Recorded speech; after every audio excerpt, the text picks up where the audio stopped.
OK, takže jmenuji je Kiko a já vás vítám u kratšího tutoriálu nebo návodového videa, kde vám ukážu, jak propojit Steam účet se stránkou twitch.tv.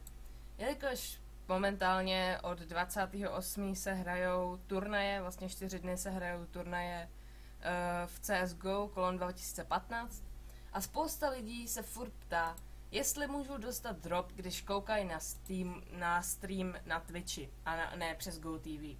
A já vám v tomhle videu ukážu, jak vlastně propojit tady ty účty.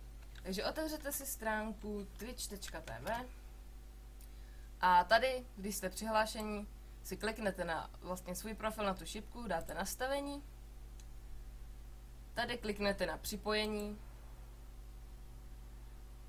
a tady vyberete, že chcete Steam a dáte připojit. To vám otevře nové okno, normálně se přihlásíte na Steam. Možná pokud ještě nejste přihlášeni z prohlížeče, tak vám to nepůjde a budete muset potvrdit e-mail, protože samozřejmě Steam potřebuje ověření při každém přihlášení z nového prohlížeče nebo nového počítače. A jak vidíte, tak už mám připojeno a to je všechno, co potřebujete dělat. Teďko už stačí prostě jenom otevřít ten kanál, na který chcete koukat, znamená ESL CSGO, po případě CSGO B, a jakmile já budu mít otevřeno toto a bude se hrát, můžu dostat drop, protože mám propojenou svou službu Steam se stránkou twitch.tv. A já doufám, že tohle video vám aspoň trochu pomohlo těm, co to nevěděli.